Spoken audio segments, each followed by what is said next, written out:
Damas y caballeros, bienvenidos a una nueva entrega de Pedazos de Historia con nuestro inigualable Alberto Garín. ¿Qué tal? Muy bien, vamos a volver a Egipto. Después de la pausa que hicimos la semana pasada viajando al siglo XX y a las bananeras, regresamos a Egipto. Sí que ya nos queda poco, ¿eh? Ya nos queda muy poco de Egipto. Bueno, en realidad es curioso porque hoy vamos a abordar el Imperio Nuevo y quizás la Baja Época, donde están muchos de los faraones más conocidos. Y cuando los turistas acudimos a Egipto, la mayor parte de las antigüedades que vemos más allá de las pirámides son de este Imperio Nuevo.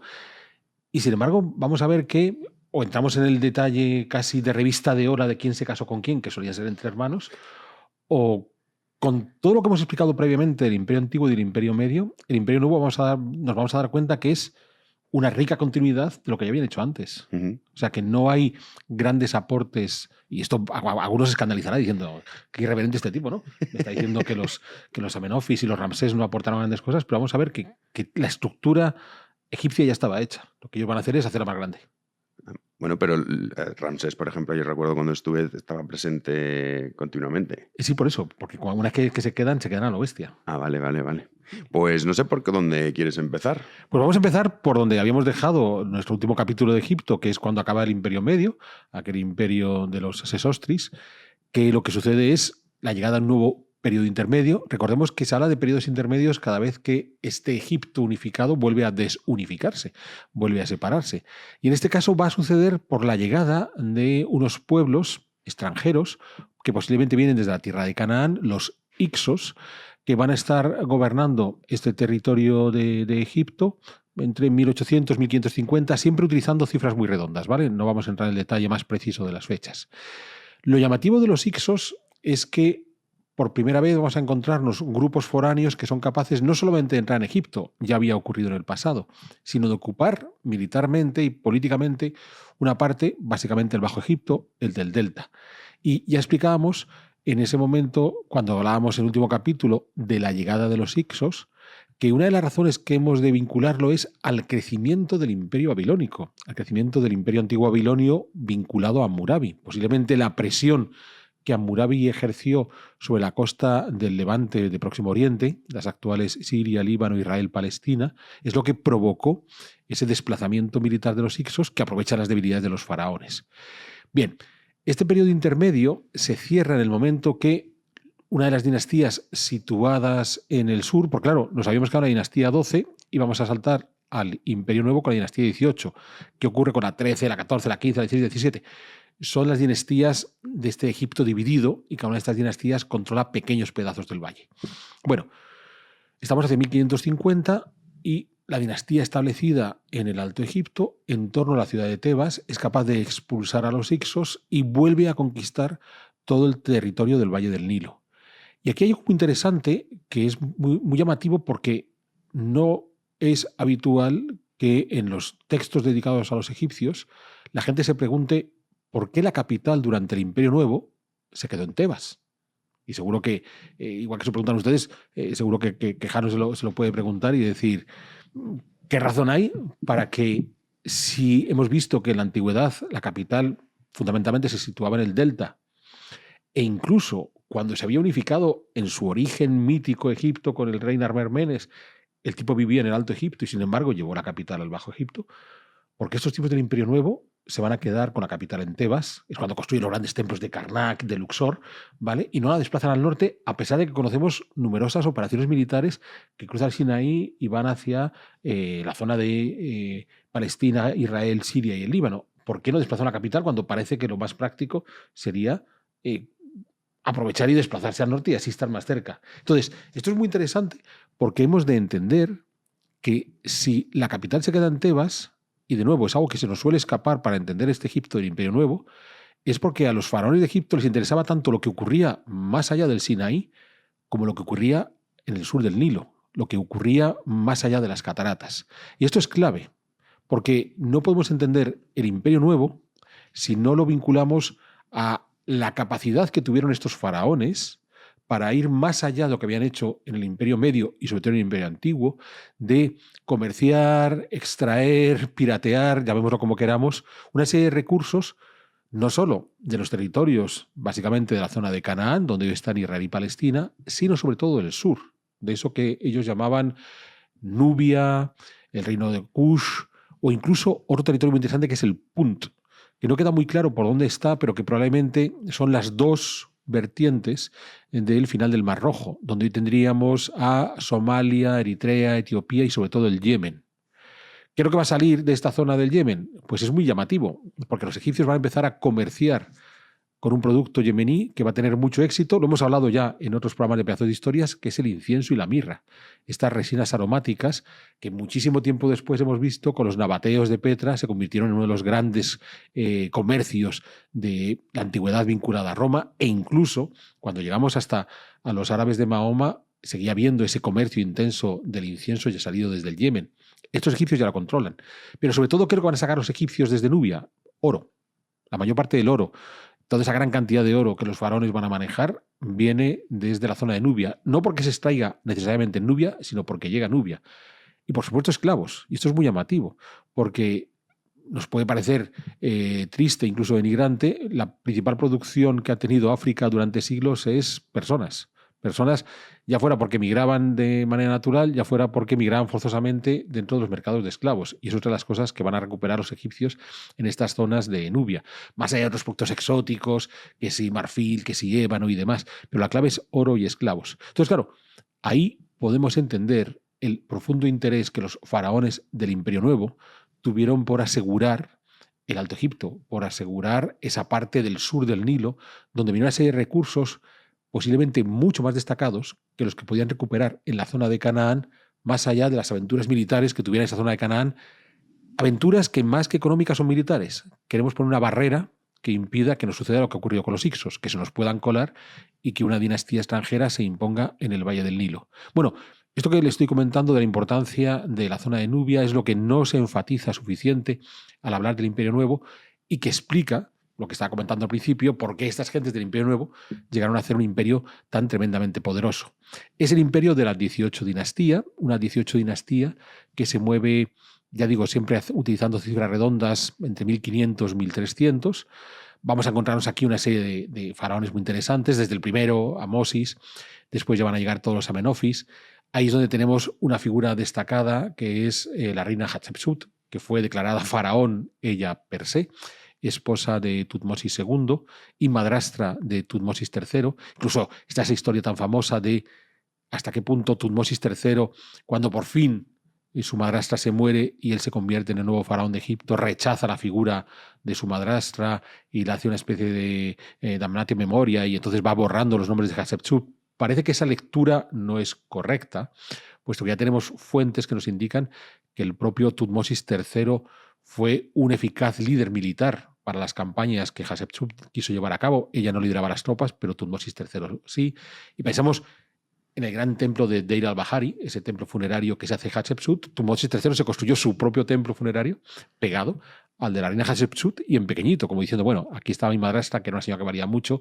Yo, ahora que gobierno, le rindo pleitesía poniéndome al lado de ella por la eternidad y en unas dimensiones más pequeñas. Es los tiempos de Amenofis III, el hombre que hace los famosos colosos de Mennom, con lo cual estoy dando un montón de monumentos que estoy seguro que en el imaginario de todos los que habéis visitado Egipto tenéis muy claro de lo que estoy hablando. Entonces, en ese Imperio Nuevo vamos a encontrarnos en un progresivo crecimiento económico que va a permitir la construcción de todos estos grandes monumentos. Es cierto que ya no hay enterramientos tipo pirámides. Recordemos que desde el Imperio Medio se ha impuesto el culto al dios Amón, el culto al dios del ultramundo, de la necesidad de enterrarse, literalmente meterse bajo tierra. Y entonces, con este Imperio Nuevo, sobre todo, se va a desarrollar las sepulturas en hipogeos, en tumbas excavadas en el Valle de los Reyes, no muy lejos de Tebas, y ahí vamos a tener docenas y docenas de tumbas de estos faraones. Aquí es muy curioso porque prácticamente todas fueron saqueadas. La única no saqueada es la de Tutankamón, de ahí la importancia de un faraón menor que es Tutankamón, porque sí logramos recuperar su sepultura completa. Pero la cuestión está en que hemos de entender que vamos a llegar a un nivel de desarrollo económico notabilísimo y quizás la cumbre va a llegar con Amenofis III y estaríamos hablando en torno al 1400, 1360, por ahí. Bien, y podemos preguntarnos qué caracterizó el reino de Amenofis III para llegar a ese nivel notable. Y de nuevo es importante abrir el foco, Porque uno de los problemas que tenemos es que nos hemos quedado con la historia más política de Egipto, ya digo, las campañas militares que les llevan, por ejemplo, Tutmosis III es un tipo que avanza por la costa del Levante y llega hasta las puertas cilicias, ¿no? Llega hasta ese pedacito que hoy Turquía tiene en la frontera sur de Turquía, la frontera norte de Siria, cuando ya sale la península de Anatolia, pues hasta allí llegó Tutmosis III con sus tropas, ¿no? Entonces nos queda muy espectacular. Pero yo he dicho, tuvieron una capacidad comercial importante con estos territorios del sur, Nubia por un lado, el Punt por otro. Hatshepsut mandó, y te está documentado, expediciones al Punt para sacar el incienso, pero además, en los tiempos de Amenofis III, llegamos al momento de máximo apogeo de los segundos palacios minoicos de Creta. Ya hemos comentado que en el futuro tenemos que hacer un programa sobre los minoicos para entender. Es decir, Egipto estuvo vinculado, porque también hay documentación que muestra ese vínculo entre los cretenses y los egipcios, a una sociedad, la cretense, que tuvo un control del Mediterráneo oriental notable, con un comercio realmente importantísimo, que es lo que nos puede explicar por qué los egipcios, insertos dentro de ese gran mercado internacional que propiciaban los cretenses, consiguen ese nivel de florecimiento y de riqueza que nos va a mostrar un faraón como Amenofis III. ¿Qué es lo que va a suceder aquí? Pues lo que va a suceder aquí es que en ese momento de máximo apogeo, de que todos somos felices y nos llevamos muy bien, llega la figura controvertida de Amenofis IV. Un faraón que va a estar básicamente a mediados del siglo XIV, hacia 1350, con fechas arriba, fechas abajo, reina como unos 20-25 años. Y lo interesante de Amenofis IV es que quiere llevar a cabo una revolución religiosa que de partida puede ser incluso una cuestión de una profundidad teológica interesante. Amenofis IV, frente a ese dios Amón del ultramundo, va a querer desarrollar el culto a un dios solar, que nos puede recordar al viejo dios Ra que teníamos en el Imperio Antiguo. Y entonces ese dios solar, que de alguna forma reformula Amenofis IV, se va a llamar Atón. Entonces Amenofis IV cambiará su nombre y pasará a llamarse Akenatón. Bueno, ¿qué es lo interesante de esa figura de Atón, de ese dios único que quiere insertar Akenatón? Pues está haciendo toda una revolución religiosa muy llamativa, porque a la larga lo que pretende es demostrar que se puede superar esa, digamos, simplificación en la manera de entender el mundo con diferentes dioses que actúan en cada momento, y entonces, dependiendo si hablamos de los vivos o de los muertos, si hablamos de la agricultura o de la ganadería, si hablamos de la medicina, cada función de los seres humanos está supeditada a la voluntad de un dios en cuestión, completamente arbitrario y voluble, y Akenatón lo que buscaba era la creencia en un Dios único, todopoderoso, de donde emana toda la realidad, pero en donde el margen de, no vamos a decir libertad, pero sí actuación que tenían los seres humanos es mayor.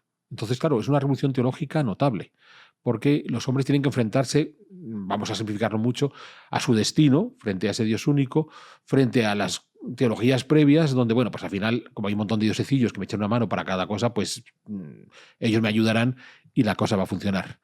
Claro, Akenatón se pudo permitir este juego teológico sencillamente porque gobernaba un país que había llegado a un nivel de riqueza notable, y digamos que entró pues en juegos que nos pueden recordar de alguna manera a lo que nos sucede en este siglo XXI, cuando problemas fundamentales, qué sé yo, que todos comamos cada día, que todos tengamos agua potable cada día, que los medios de transporte funcionen, que todos tengamos viviendas en el mundo desarrollado, en gran medida están perfectamente resueltos, y entonces nos empezamos a debatir sobre si el sexo es algo biológico o es algo sentido, ¿vale? Pues esto es lo que le va a ocurrir en este siglo XIV a.C. a los egipcios, dado el nivel de confort y bienestar que han alcanzado, tienen resuelto la mayor parte de sus problemas cotidianos, pues entran estos debates teológicos. Claro, la propuesta de Akenatón, que incluso desplazó la capital, la sacó de Tebas y la llevó a un sitio nuevo, Telamarna,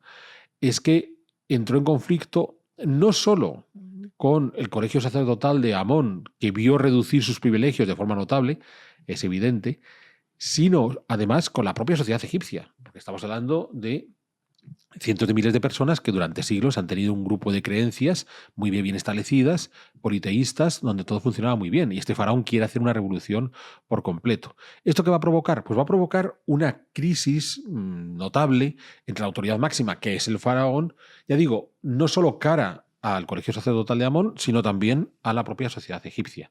Una crisis que será resuelta en los tiempos del sucesor de Akenatón, que es Tutankamón. Después se cambia el nombre a Tutankamón por aquello de que consiguen reimponer el culto al dios principal Amón y todos los demás, cerrando la puerta a esa reforma religiosa que pone en marcha Akenatón. Lo interesante está en que por primera vez en la historia nos vamos a encontrar documentado una religiosidad de Dios único, de monoteísmo.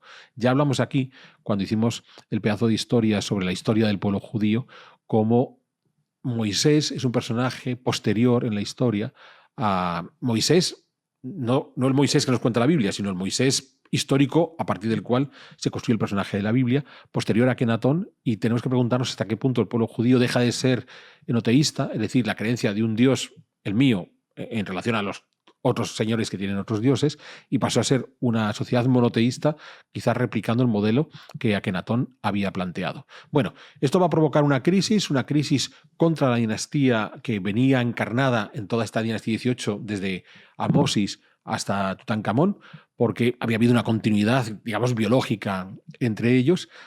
Hay un último capítulo que es cuando Tutankamón muere, se queda Ay como el último faraón. Ay es un abuelastro de Tutankamón, y después ya da paso a una nueva dinastía con un faraón intermedio, un general de Ay, Horemheb, que a su vez va a dar paso a Ramsés I.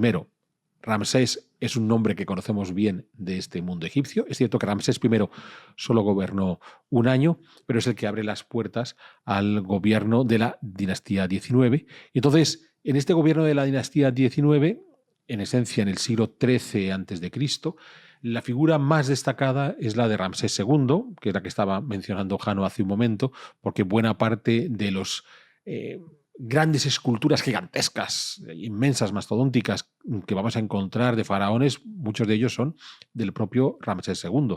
Incluso con algunos ejemplos notables, como el templo de Abu Simbel, que estaba en Nubia. O sea, Ramsés II hizo construirse un templo donde él aparece numerosas veces en el corazón de Nubia para recordar a los nubios que él es el que controla ese territorio. Pues bien, este Ramsés II que quiere controlar Nubia, que ha hecho ese gran templo de Abu Simbel, recordemos, un templo que tuvieron que desplazar cuando se construye la presa de Asuán para controlar las crecidas del Nilo. Abu Simbel corría el riesgo de quedar cubierto por el agua, se cortó, se desplazó, se llevó a un punto más alto para que las aguas no lo cubrieran.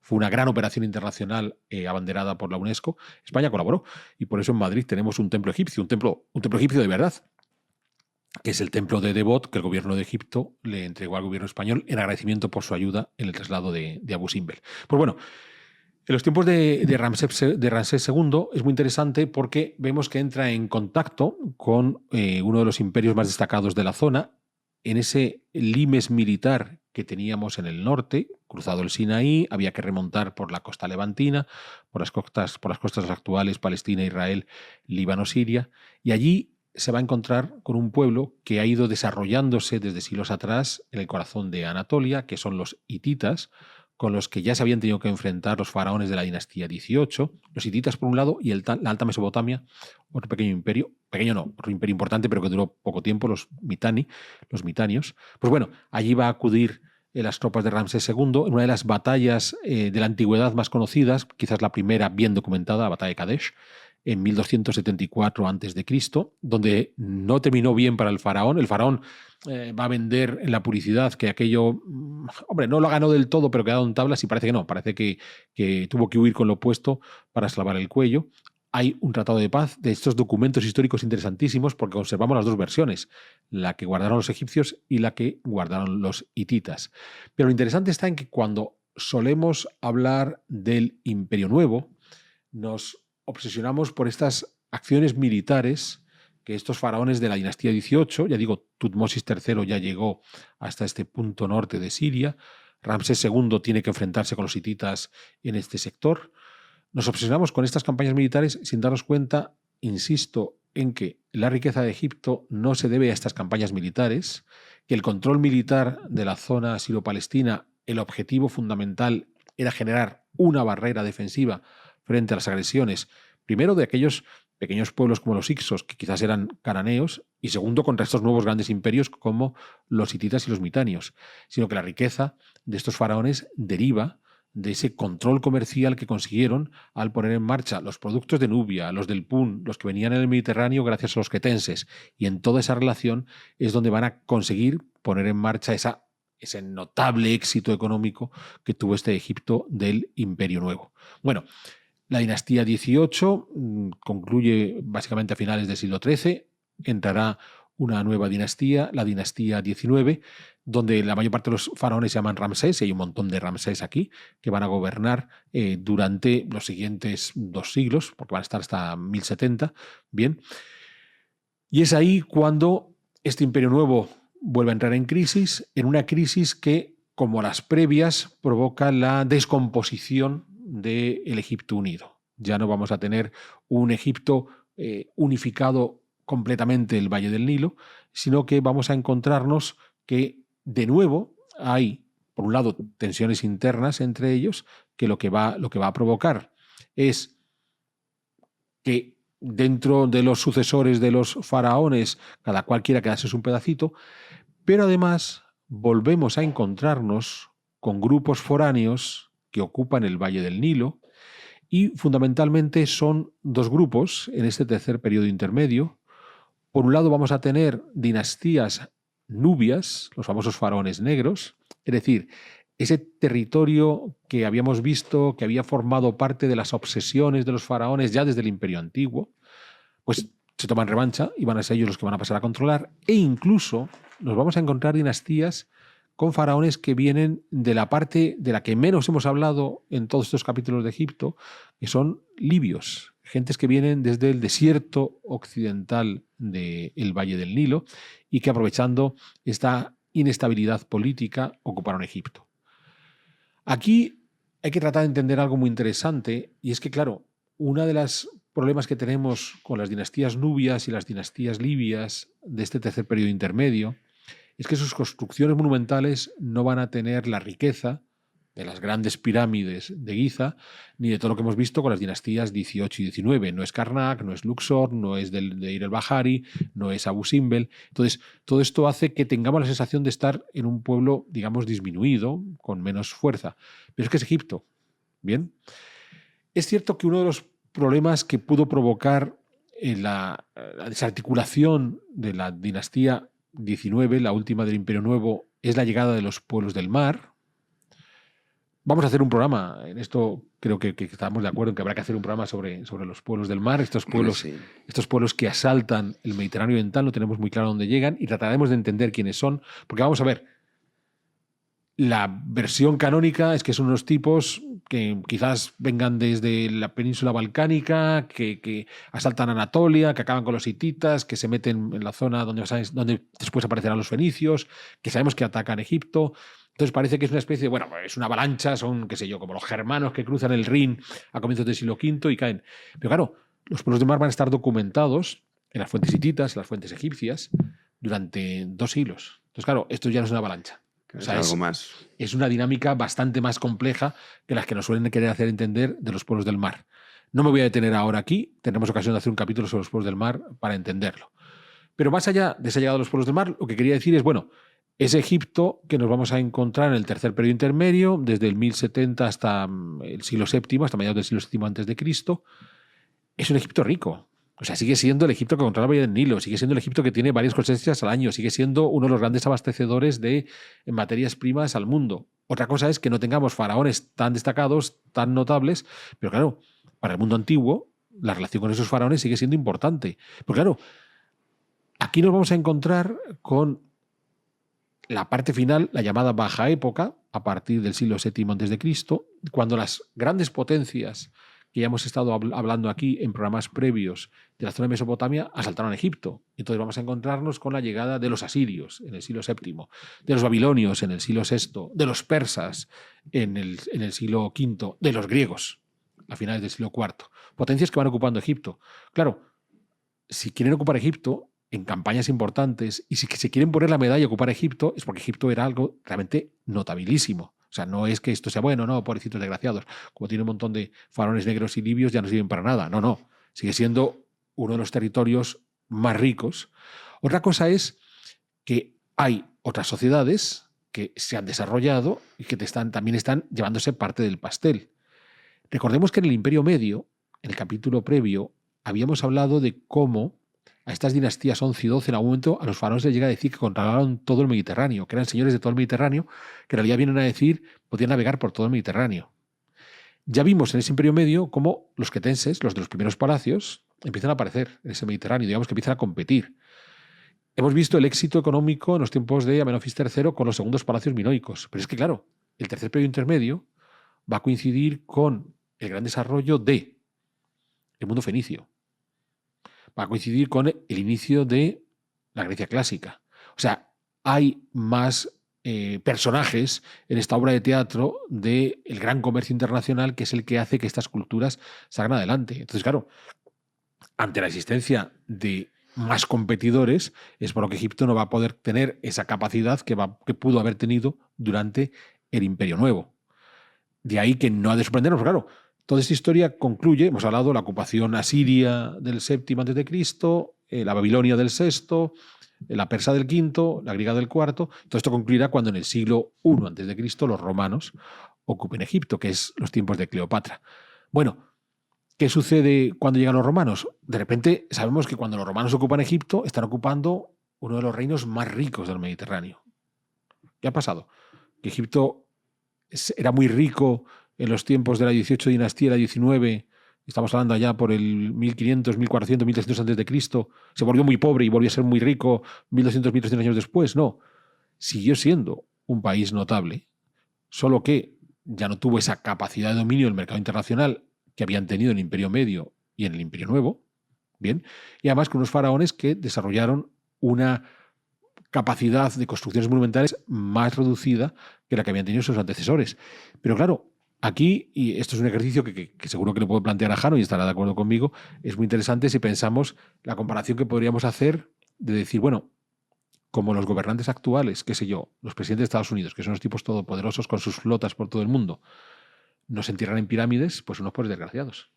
Mientras que Keops, Kefren y Micerino debían ser la pura tos con flema porque eran capaces de construir pirámides. O sea, entendamos que estamos manifestando el poder de una forma muy distinta. Y ese es el problema que tenemos con este Egipto, que he sobrevolado de forma brutal del tercer periodo intermedio y la baja época, porque, insisto, aún en ese momento seguía siendo una de las partes más ricas de este mundo antiguo. Solo que el desarrollo, digamos, civilizatorio que había alcanzado Egipto durante el Imperio Antiguo, Imperio Medio, Imperio Nuevo, se expandió.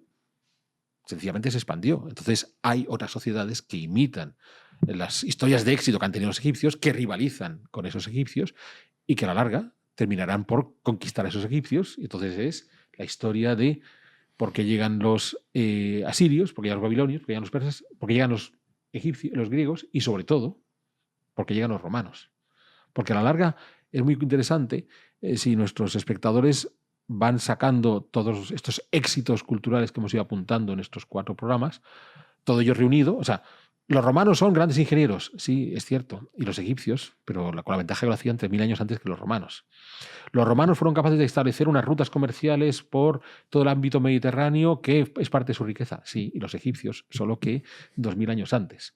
Los romanos fueron capaces de establecer una estructura estatal muy eficiente, con un sistema burocrático que le permitía llegar hasta el último rincón del imperio. Sí, los egipcios, solo que 2000 años antes.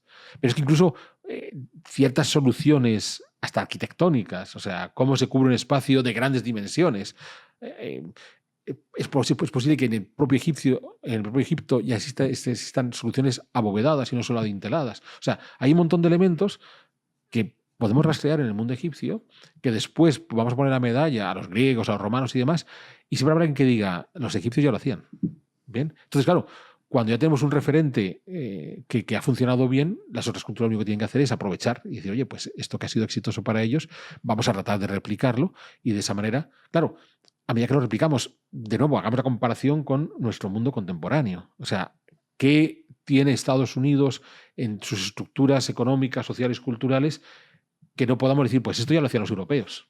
Pues prácticamente todo. Solo que ellos han dado una vuelta de tuerca más, lo han depurado un poquito mejor y han conseguido un resultado más exitoso. Eso es lo que va a ocurrir con ese Egipto del tercer periodo intermedio y la baja época. Va a ser la fuente de la que salen todos los ríos, con la que se van a nutrir todas las otras culturas de este mundo antiguo, desde Persia hasta Roma, pasando por la Grecia clásica. Bueno, pues yo creo que ya nos queda uno, ¿no, Alberto? Tú querías que además ya entráramos en un detalle sobre las construcciones de las pirámides. Es que eso... O sea, ya sé que para ti dices, bueno, pero esto no es tan interesante. Pero no, hombre, a mí es interesante. Es que la curiosidad... Es interesante, pero sí que era necesario tener esta visión completa. Sí, no, claro, para saber de qué estamos hablando. De qué estamos hablando. Sí, pero todo el mundo quizás se queda en eso, ¿no? En los misterios de las pirámides. Y claro, y todo esto que tú has contado, estos capítulos, pues se deja... Vamos, nadie llega a eso. Pero ya que lo hemos hecho... Vamos a hablar. Sobre todo para nuestros espectadores que han aguantado. Sí, por supuesto. Como jabatos toda esta serie de Egipto. Lo que sí haremos será como hicimos la semana pasada. Damos una pequeña pausa y después vamos a los misterios de las pirámides. Vale, me parece bien. Pero ese lo haremos porque ese también es chulo. Muy bien. Diferente.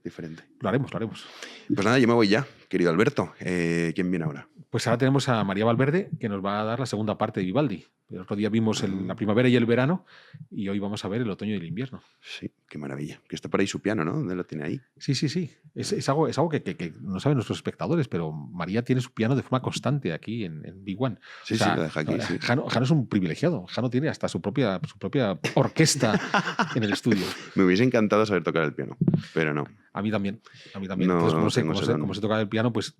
¿Ah, tú sabes? No, yo no sé tocar el piano, vale. y por eso traigo a María para asombrarme de que haya gente que sea capaz de hacerlo. Sí, así es, pero es que es un instrumento maravilloso, el piano. Sí. Pues nada, mil gracias, querido. Yo me voy ya, así que ya les dejo con la segunda parte, en este caso con María Valverde. Arrancamos la segunda parte del programa y lo vamos a hacer una vez más en compañía de nuestra virtuosa pianista María Valverde. María, gracias por acompañarnos en Pedazos de Historia. De nada, siempre un placer. Y volvemos con Vivaldi. Volvemos con Vivaldi porque nos había quedado pendientes dos partes de las 4 estaciones. Nos había quedado pendiente el otoño y el invierno, que es lo que vamos a ver hoy. Vivaldi, un hombre que fue sacerdote. Desde 1703 está ordenado sacerdote. Bien es cierto que no se dedicó mucho a la labor pastoral, pero sí trabajó durante 30 años en un orfanato para niñas. Así es un buen punto desde el que empezar en esta vuelta a Vivaldi, un compositor lleno de contrastes.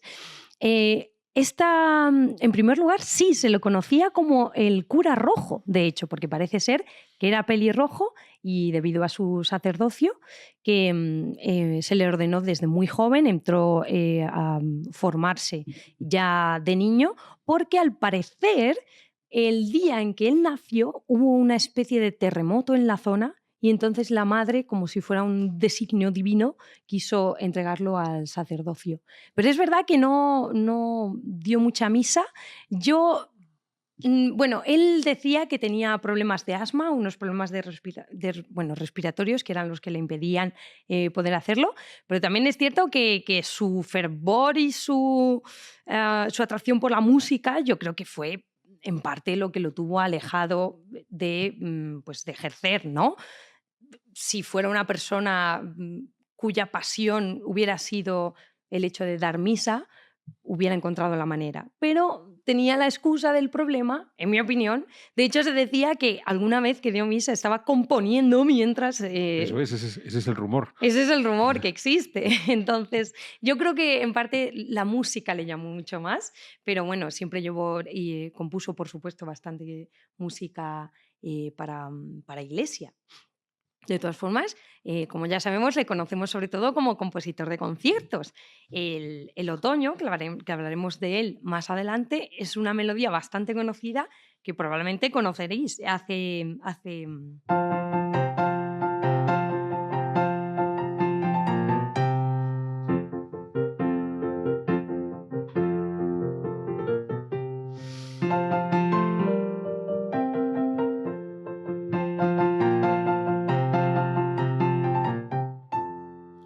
Y en esta melodía podemos encontrar también algo de lo que quisiera hablar, que es que Vivaldi, aparte de, bueno, uno de los contrastes que quería mencionar, que ya lo has traído tú a colación, es que siendo una persona dinámica, inquieta, intrépido, que asumía riesgos, que le gustaba estar en todo lío que hubiera en la ciudad, él estaba presente o intentaba estarlo. Siendo una persona tan activa y tan proactiva, él estuvo trabajando durante 30 años en este hospital que has mencionado, el Hospedale de la Pietà. En español, ¿cómo sería? Hospital de la Piedad. El Hospital de la Piedad. ¿Y qué era este sitio? Pues era un lugar en el que huérfanas o niñas no legítimas, ¿no? De nobles, pues eran criadas y educadas. Y como parte de las enseñanzas que recibían allí, se las instruía en la música. ¿Qué pasó? Que al final acabó siendo una educación de tal calidad que empezó a funcionar como conservatorio. Y ya chicas que pues, vinieran de familias normales iban ahí a instruirse. Y en este sitio Vivaldi empezó como profesor de violín y más tarde como el profesor y gestor de los conciertos que ahí se hacían. Sí, porque creo que en algún momento prescinden de sus servicios brevemente y se dan cuenta que baja la calidad de las interpretaciones que hacen las muchachas, de modo que son conscientes en la dirección del hospital que si hay un conservatorio, como acaba de decir, de calidad en La Piedad, es por la presencia de Vivaldi. Ujú. Se recogen muy buenos comentarios de la congregación que lleva las gestiones de esa institución, ¿no? En los primeros años, diciendo que Vivaldi es una persona apasionada, que enseña muy bien. Pero ¿qué pasa? Que lo que digo, le gustaba estar metido en tantos follones y compuso bastantes óperas por su cuenta y tenía que moverlas por los teatros, también hablaba con editoriales que pudieran distribuir sus partituras. Entonces, todo eso a veces le tenía un poco ausente. Y cuando se tenía que votar si se renovaba a Vivaldi o no en el cargo, pues hubo algunos años que fue bastante justo. O sea, justo de que por poco lo acaban echando. Tuvo algunas ausencias por tener que pues, viajar a ciertos sitios, pero en realidad fue bastante constante en este hospital. Y de Estoy hecho, pensando, disculpa, dime. estaba pensando en una reflexión que has hecho, parte de la educación de estas niñas fuera la música. Vamos a dar un salto en un siglo, en algo que todos tenemos presentes cuando se han leído las novelas de Jane Austen o hemos visto las películas que han hecho las novelas de Jane Austen, sus personajes femeninos siempre interpretan música. Y es algo muy llamativo porque solemos olvidar que la música, para poder ser interpretada, tiene que ser leída. Lo que significa que estas señoritas no solamente tocan el piano, sino leen las partituras. Entonces, frente a esa visión demasiado simplista de la mujer completamente marginada de la educación, en el momento que parte de la educación habitual de las mujeres de manera tradicional, porque no es solo exclusivo del siglo XVIII. O sea, que las mujeres tuvieran esa educación musical, lo conocemos, por ejemplo, en la corte de Borgoña en el siglo XV. Nos da fe de que las mujeres tenían que tener una educación más elevada a la que podíamos imaginar, porque claro, hay que saberles las partituras. En efecto, la mujer estuvo muy próxima al hacer musical, pero siempre más relegado a un espacio más doméstico, íntimo o cotidiano, que en realidad no es decir poco, porque la mayoría de la música que se interpretaba entonces era así, en pequeñas salas, y eran enormes intérpretes, nos constan muchos nombres. De hecho, en este hospital podemos rescatar de entre todas las grandes intérpretes que había en aquel centro, que además atraían la atención de Europa entera, que iban a Venecia para poder escucharlas tocar. Podemos rescatar dos nombres, que son de Ana María de la Pietà, que tocaba el violín y para el que Vivaldi compuso muchas de las obras, y si podía tocar lo que componía Vivaldi, es que desde luego sabía hacerlo muy bien.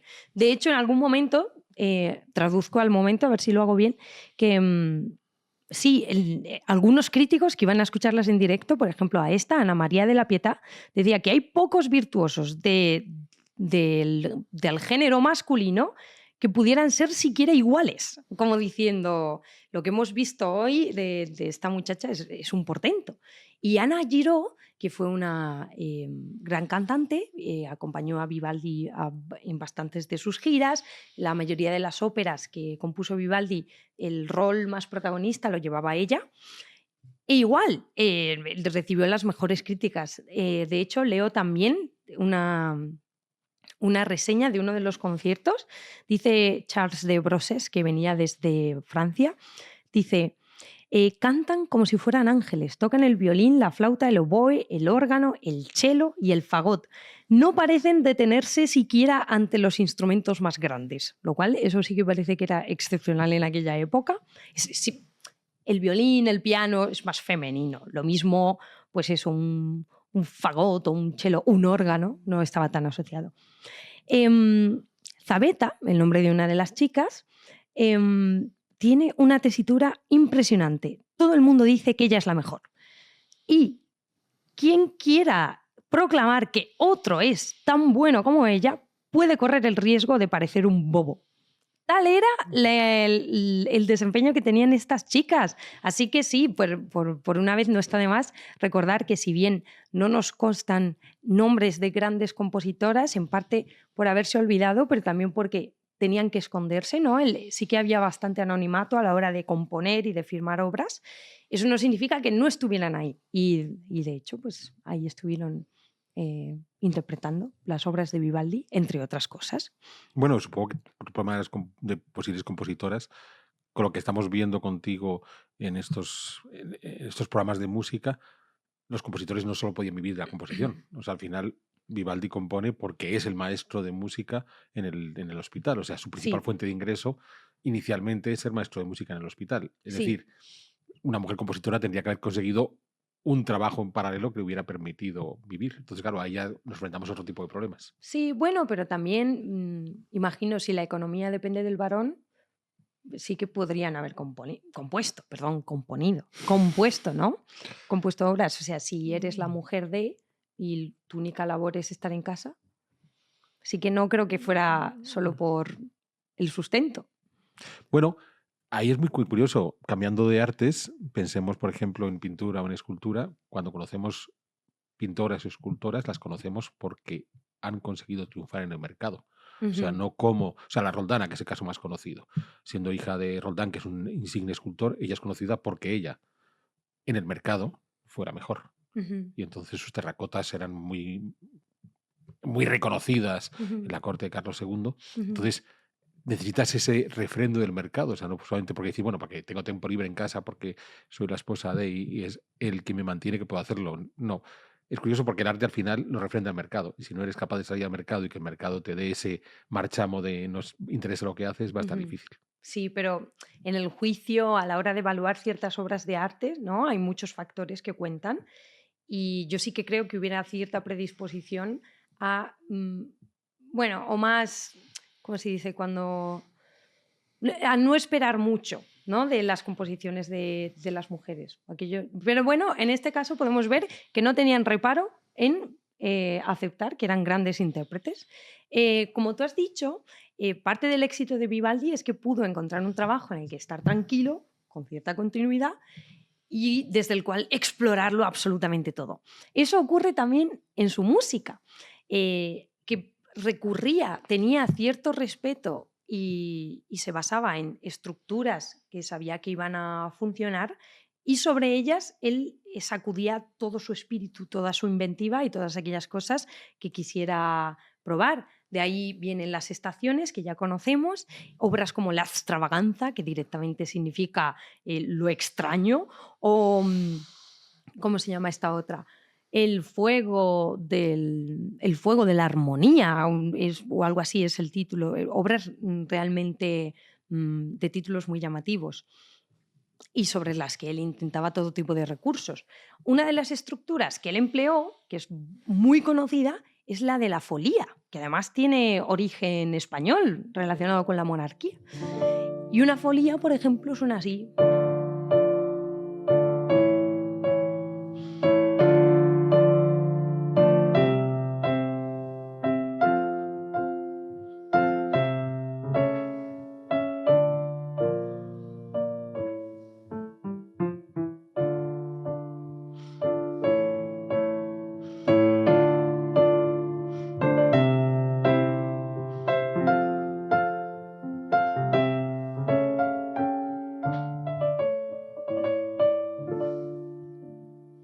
Esta melodía lo mismo resuena porque es una melodía o una estructura sobre la que se han compuesto muchísimas, muchísimas obras. Y Vivaldi no iba a ser menos, la empleó y desplegó sobre ellas todas sus escalas y sus arpegios y sus variaciones.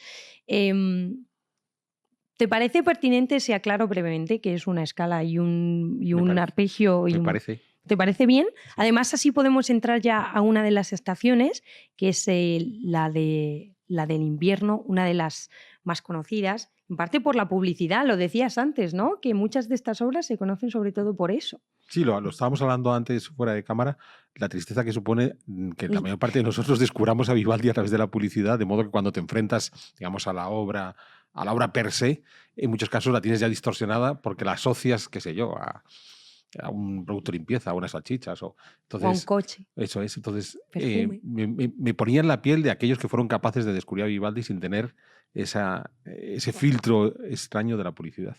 Un filtro extraño. Tristeza, has dicho. ¿Realmente te apena? Bueno, a vosotros ya podéis ser más afortunados si no lo conocíais, pero bueno, probablemente ya sí. Poned en comentarios si queréis cómo descubristeis vosotros a Vivaldi.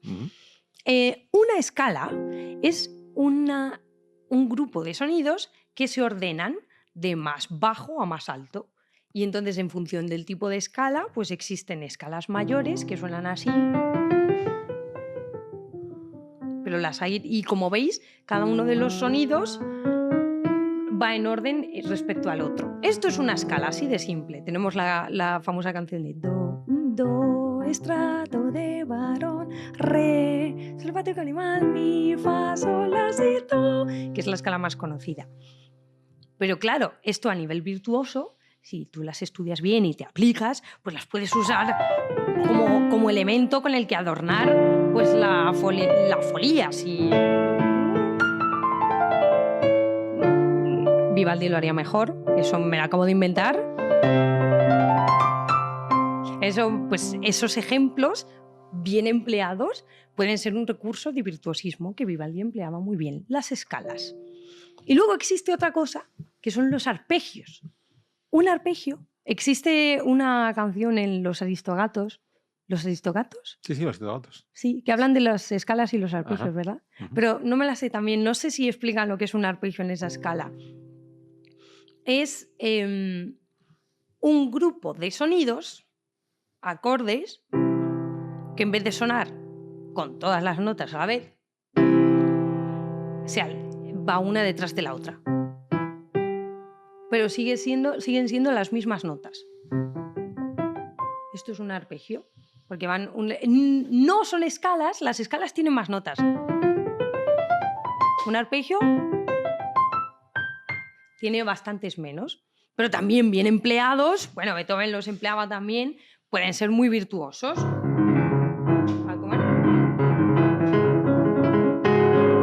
Empieza más arriba, espera.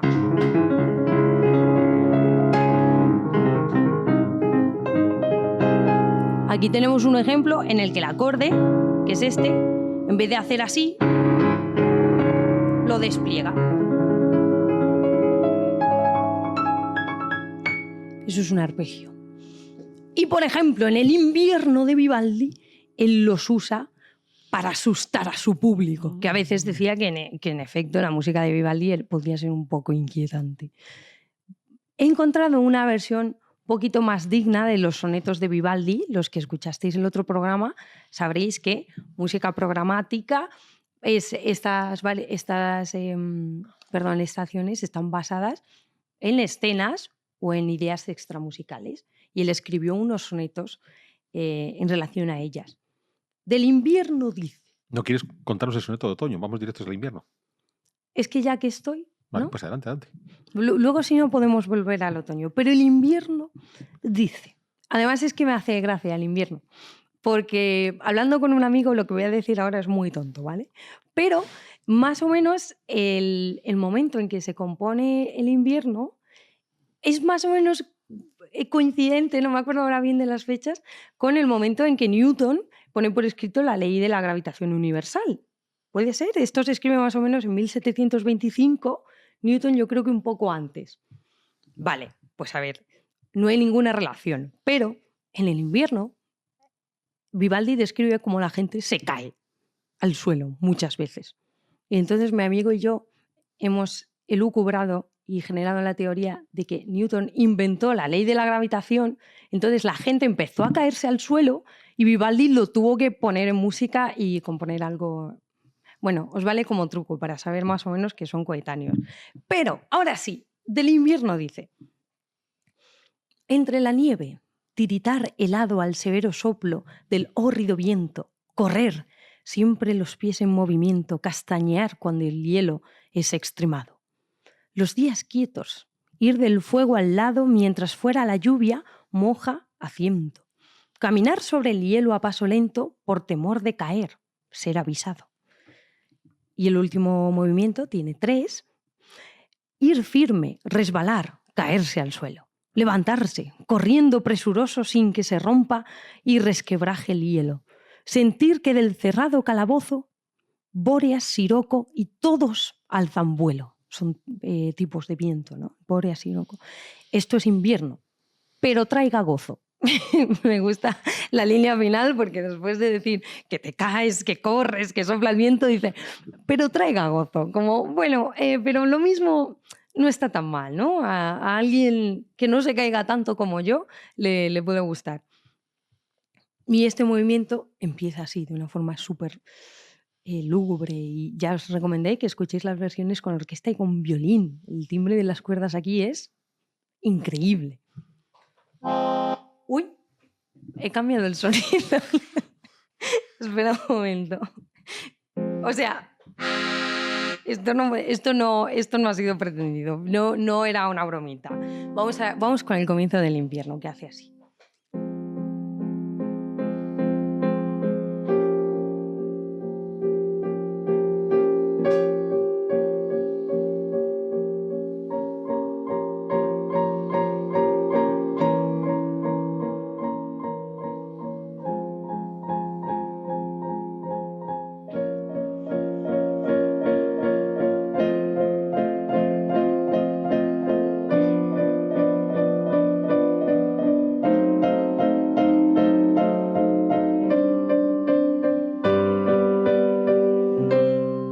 Así es como empieza. Está toda la orquesta tocando a la vez. Es lo que se llama tutti, que es Vivaldi, por la estructura que le dio a los conciertos que componía, fue referente para Bach incluso, que copiaba algunas de sus obras, como ya comentamos en el anterior programa.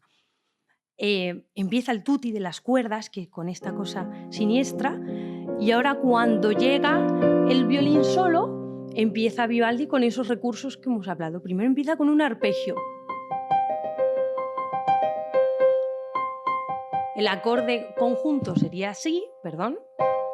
Sin embargo, si ponemos una nota detrás de otra, de repente una escala. Ahí todo enlazado. Y escala. Esto es otro arpegio. Y aquí se une la orquesta. Luego otro. Escala. ¿Cómo es esta?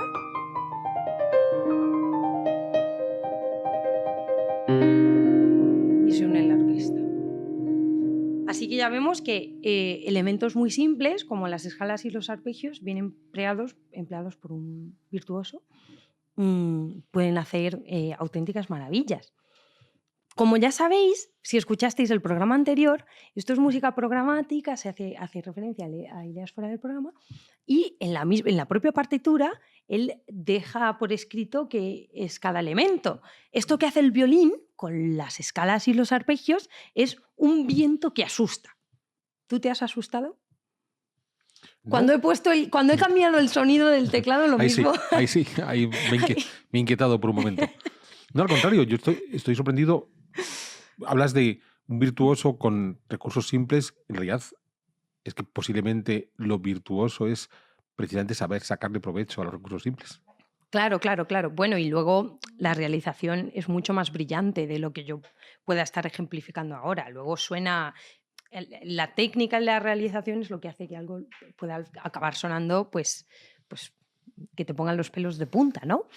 Pues una de las indicaciones después del viento que asusta es correr y, vale, y correr por el hielo o algo así. Y esa melodía de correr por el hielo, lo mismo también os suena, hace así.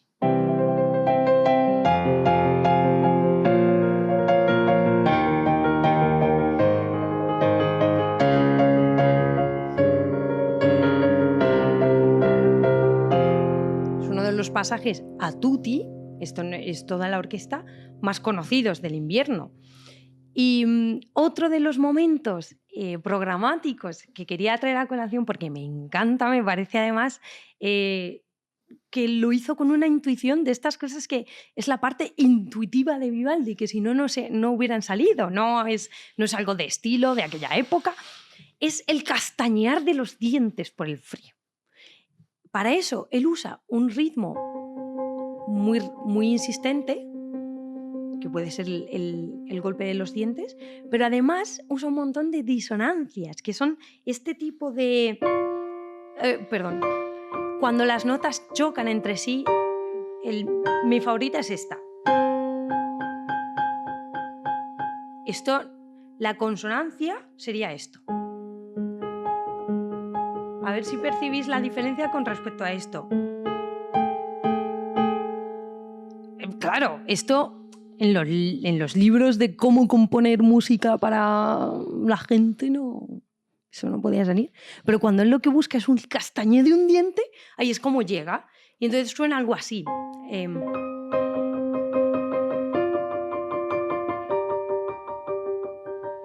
Ahora viene...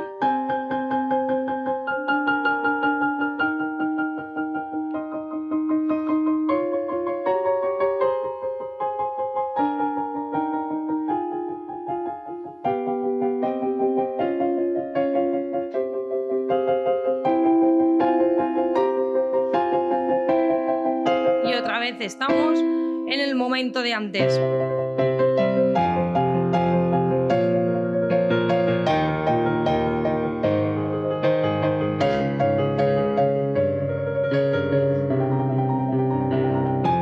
Y así es como... Bueno, esto en realidad podría haber tocado casi ya hasta el final. Estaría acabando el primer movimiento del invierno.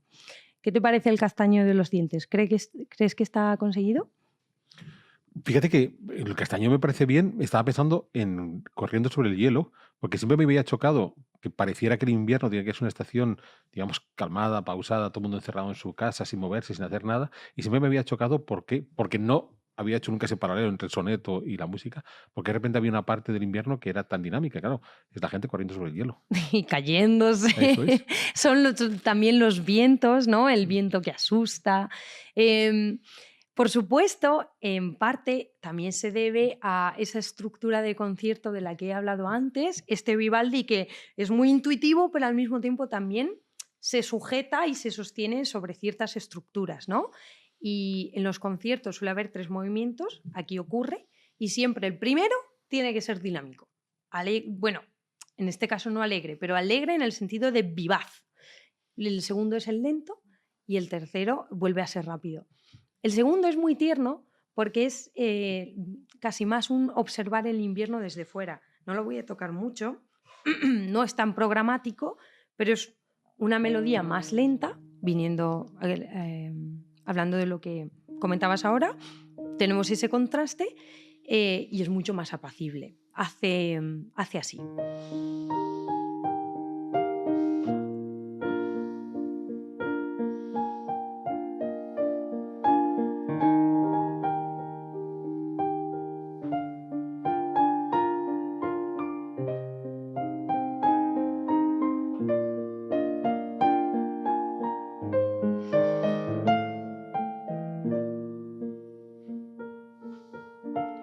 Como podéis ver, nada que ver con el caerse en el suelo y con los vientos que asustan.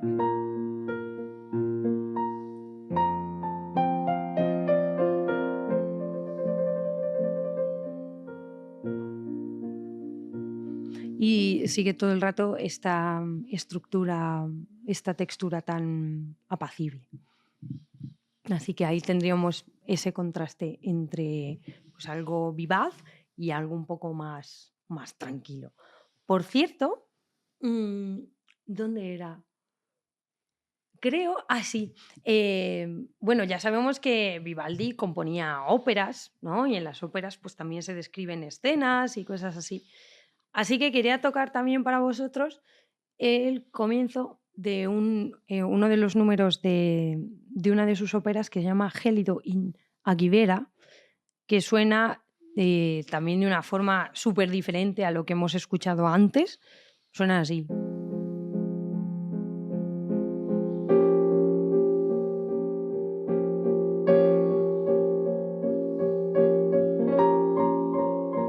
Espera, Vivaldi, ¿has vuelto a reutilizar un recurso? Efectivamente. Pero a ver, yo en realidad le entiendo. Esto que estaba tocando es el comienzo del invierno que he tocado antes, pero también es a su vez esa parte de su ópera. Pero yo lo entiendo. Si él ha conseguido describir también el invierno, ¿por qué no reutilizarlo cuando sea pertinente, no? Sí, y estar orgulloso de ese recurso, de decir, bueno, he conseguido establecer un recurso que en la mente de todos se va a asociar al invierno, así que adelante con ello. Claro. Pues así es. Bueno, ¿quieres que hagamos una breve referencia al otoño? Sí, en los minutos que nos quedan no vamos a dejar abandonado el otoño. Pobrecillo el otoño. Es Eso que es. el otoño es una estación, me encanta cómo está compuesto, súper cálida. Es cierto que a nivel de programa tiene menos cosas, pero vamos a ver cómo es el sonido y todo. Ya sabemos que Vivaldi no era... A ver, su virtuosismo al violín no es comparable con su calidad como escritor, pero yo le doy puntos por su empeño y por su multidisciplinariedad. O sea, me parece bien. Pues él dice del otoño: el rústico, con bailes y con cantos, celebra la vendimia y su alborozo, del licor de Baco encendidos, tantos terminan en el ensueño su gozo. Se entregan a los bailes y los cantos, al aire que, templado, da alborozo, a la estación que está invitando a tantos de un dulcísimo sueño al bello gozo. Arrimado gozo con gozo. This is Vivaldi. Seguimos. Cazadores al alba van saliendo con cuernos, escopetas y jaurías. Huye la fiera, mas la van siguiendo, pasmada y laxa, por la algarabía de escopetas y perros. Va muriendo herida y amenaza todavía. Ese sería el otoño, pues muy relacionado con la vida en el campo, en realidad, ¿no? Vendimia y caza. Sí, por completo. El primer movimiento ya lo toqué un poco, que es el que hace...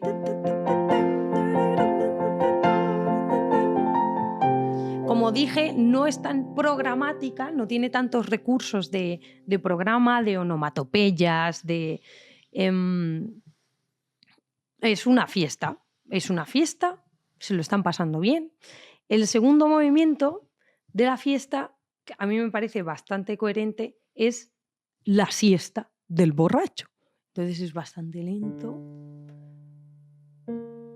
Esto recordamos, es una obra para instrumentos de cuerda que mantienen el sonido, lo mantienen sonando. Y ahora empieza.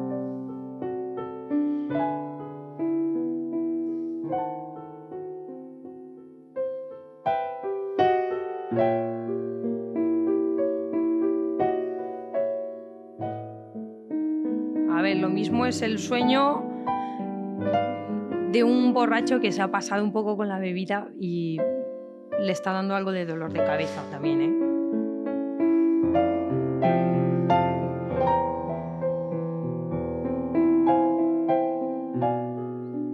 Pues así, lentito. Por lo que digo el dolor de cabeza es porque está usando todo el rato este tipo de acordes, que son acordes, como he dicho antes con el castañeo de los dientes, son acordes disonantes. Entonces me sorprende pues que Vivaldi para una siesta cogiera acordes disonantes.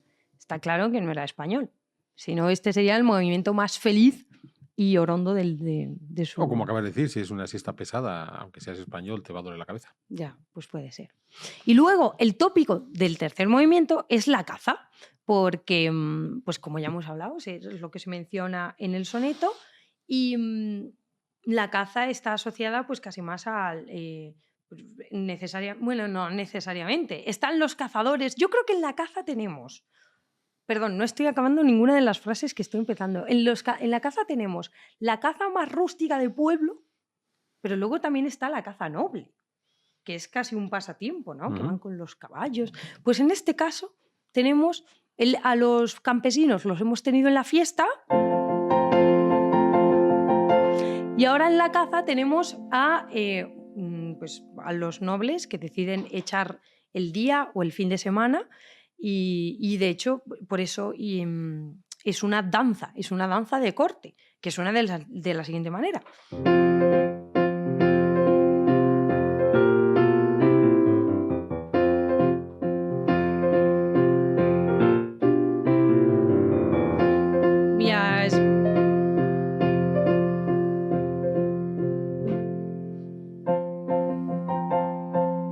Me gusta cómo emplea elementos del primer movimiento, pero los adapta a este ritmo y a este afecto, digamos. Con un estilo más noble, podría decirse. Y pues ese sería el otoño, básicamente. Hay un momento en el que aparece la fiera, y entonces ¿qué hace Vivaldi? Pues poner un montón de arpegios para arriba y para abajo porque la fiera ha aparecido, pero yo os recomiendo que lo escuchéis con un violinista y una orquesta de categoría, que es como hay que escuchar estas cosas. Y luego cuando acaban y matan a la bestia, pues acaba el movimiento de la misma manera.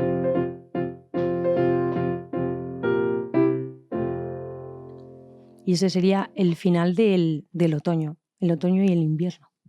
Muy bien, pues muchísimas gracias, María. Yo personalmente he descubierto una cantidad de cosas en las 4 estaciones que parecía que era el tipo de composición que has escuchado tantas veces, que es difícil encontrar algo nuevo, y sin embargo para mí ha sido tremendamente revelador lo que nos has estado contando en cómo manejaba sus recursos. Insisto, esa idea de que el virtuoso es aquel que es capaz de los recursos más sencillos lograr obras geniales. Así que, insisto, muchísimas gracias por esta apasionante lectura que nos has hecho en estos 2 programas sobre las 4 estaciones de Vivaldi. Quizás la pregunta es, ¿con qué nos vas a deleitar en el siguiente programa? Lo voy a estar pensando en los días que vienen. Por supuesto, siempre os animo. Yo leo todos los comentarios, ¿eh? Si me dejáis ideas, las pienso y veo si son viables o no. Y por lo demás, pues siempre un placer estar por aquí. Ya me voy sintiendo como en casa. Así que muchas gracias y esperando la próxima ocasión. Muy bien, pues hasta aquí llega Pedazos de Historia de hoy. De nuevo agradeciendo a María Valverde las muchas enseñanzas que nos ha dado sobre Vivaldi, y agradeciendo a todos ustedes por seguir nuestro programa una semana más. Esperamos verles la próxima semana.